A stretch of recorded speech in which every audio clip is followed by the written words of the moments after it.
Hello लोगोफोर, नोंथांमोनखौ advance Bodoland YouTube चेनेलाव बयखौबो बरायबाय। लोगोसे दिनैनि गोदान भिडिअ'आव नोंथांमोनखौ बयखौबो बरायनाय थाबाय। आं दिनै नोंथांमोननो मोनसे गोदान भिडिअ' लानानै फैदों। नोंथांमोना भिडिअ'नि टाइटेल एबा थाम्बनेइलाव नायनानै मोनथिखाबाय जानो हागौ। आं दिनै नोंथांमोननो जोंनि आसामनि एसटि प्लेनफोरनि स्कलारशिपनि सोमोन्दै फोरमायनानै खोन्थागोन। जायफोर फरायसाफोरा देग्लाय एचएस एबा मेट्रिक आरो बिए बिकम बायदिफोरखौ पास जाबाय बिथांमोनानो बे स्कलारशिपखौ एप्लाइ खालामनो हागोन। बे स्कलारशिपखौ जायफोर एप्लाइ खालामगोन 100% मोनगोन। बे स्कलारशिपआ अफलाइन ना अनलाइन आं नोंथांमोननो भिडिअनि गेजेरजों फारि फारि फोरमायथिनानै होगोन। नोंथांमोना भिडिअखौ दानालासिनो फारि फारि नायलांबाय थाबानो जाबाय। थ' जों दानिया भिडिअखौ जागायदिनि। जायफोर फरायसाफोरा मेट्रिक एचएस एबा बिए बिकम बिएससि बेफोरबायदि पास जाबाय आरो जायफोर फरायसाफोरा master degree MA MSc MCom pass जाबाय बिथां स्टुडेन्ट मोनानो बे स्कलारशिपखौ एप्लाइ खालामनो हागोन। नोंथांमोना बे स्कलारशिपखौ अफलाइनसो एप्लाइ खालामनांगोन।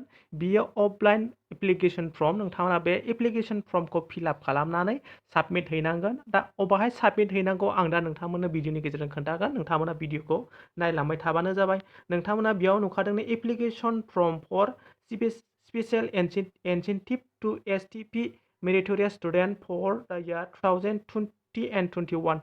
बियो स्कलारशिप एमाउन्टआ फिक्सखा। जायफोर फरायसाफोरा मेट्रिक पास जाबाय बिथांमोननो 10,000 होगोन आरो जायफोर फरायसाफोरा एचएस पास जाबाय बिथांमोननो 15,000 होनाय जागोन आरो जायफोर फरायसाफोरा बिए बिएससि बिकम माने आन्डार ग्रेजुएटखौ पास जाबाय बिथांमोननो 20,000 होगोन आरो जायफोर फरायसाफोरा पस्ट ग्रेजुएटखौ पास जाबाय हमनानै ला जेन'बा एमए एमएससि एमकम बेफोरखौ पास जाबाय बिथां स्टुडेन्टफोरनो 25,000 होनाय जागोन।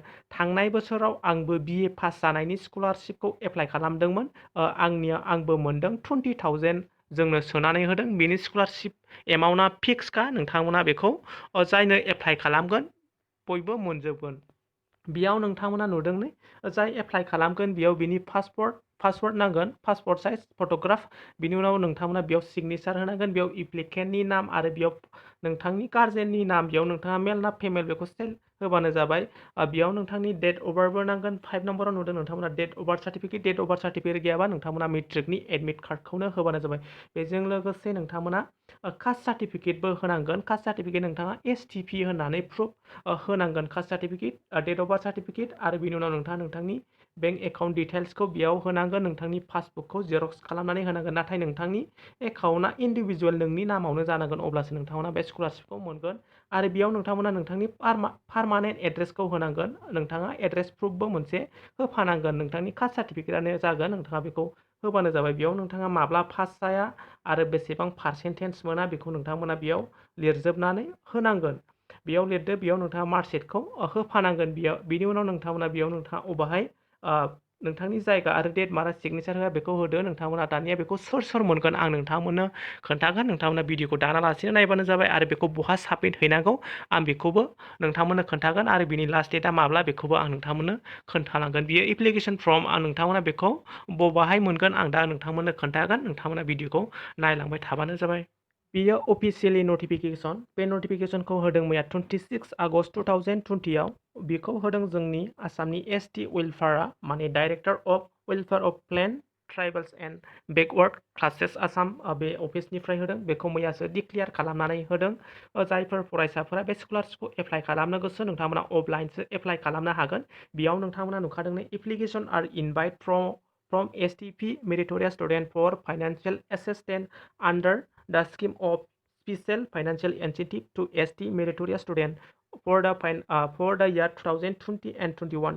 Student can apply their proper नोंथांमोना बेयाव नायनो हागोन। आं बिनि लिंकखौ भिडिअनि डिसक्रिपसनाव होखागोन। नोंथांमोना बेखौ बे फर्मखौ नोंथांमोना अफलाइनसो साबमिट खालामनांगोन। बेयाव नोंथांमोना नुखादों अबाहाय साबमिट खालामनांगौ। नोंथांमोना बे अफिसाव साबमिट खालामहैनांगोन गुवाहाटीयाव नै directorate of welfare of tribal and backward classes Assam रागमुनि नागार दिसपुराव नोंथांमोना बेखौ साबमिट खालामहैनांगोन। बेखौ नोंथांमोना 30 सेप्टेम्बर 2020 नि गेजेरावनो साबमिट खालामहैनांगोन। बिनि उनावबा नोंथांमोना बेखौ लाखिनाय नङा। बेखौ नोंथांमोना बे होनाय एड्रेसाव नोंथांमोना 30 सेप्टेम्बरनि गेजेराव नोंथांमोना बेखौ साबमिट हैनांगोन। दानिया बेखौ सोर मोनगोन बेयाव नोंथांमोना नुखादों सोर मोनगोन बेयाव नायनो हागोन।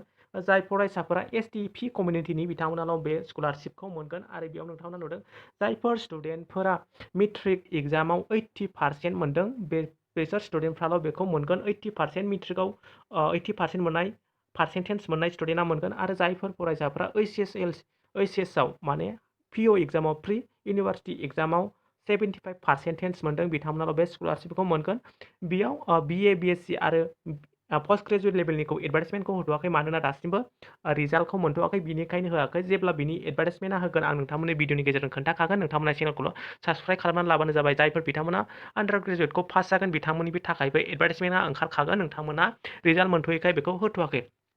बेखौ मोननो थाखाय आधार कार्ड बेयाव इनकाम सार्टिफिकेट नांलायलाया। जायखिजाया स्टुडेन्टफ्रानो मोनगोन, माहाजोनानो जा गरिबानो जा नोंथांमोना गासिबो एप्लाइ खालामनो हागोन।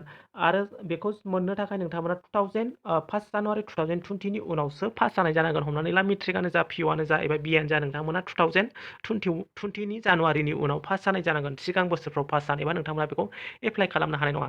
अब्लानो नोंथांमोना बे स्कलारशिपखौ मोनगोन। बेयाव माखासे सिलेक्सन कमिटिफोर दंखायो। नोंथांमोनानि एप्लिकेसनखौ सेलेक्ट खालामगोन अब्लानो नोंथांमोना बे स्कलारशिपखौ मोनगोन। आसा खालामो नोंथांमोना भिडिअखौ बुजिबाय। भिडिअखौ मोजां मोनोबा लाइक खालाम, हायोबा नोंथांमोना लोगोफोरनो शेयार खालामनानै हो आरो चेनेलाव गोदानबा अननानै चेनेलखौ साबस्क्राइब खालाम। दिनैनि भिडिअ एसेनोसै। नोंथांमोनखौ नेक्स्ट भिडिअ बयखौबो लोगो मोनगोन।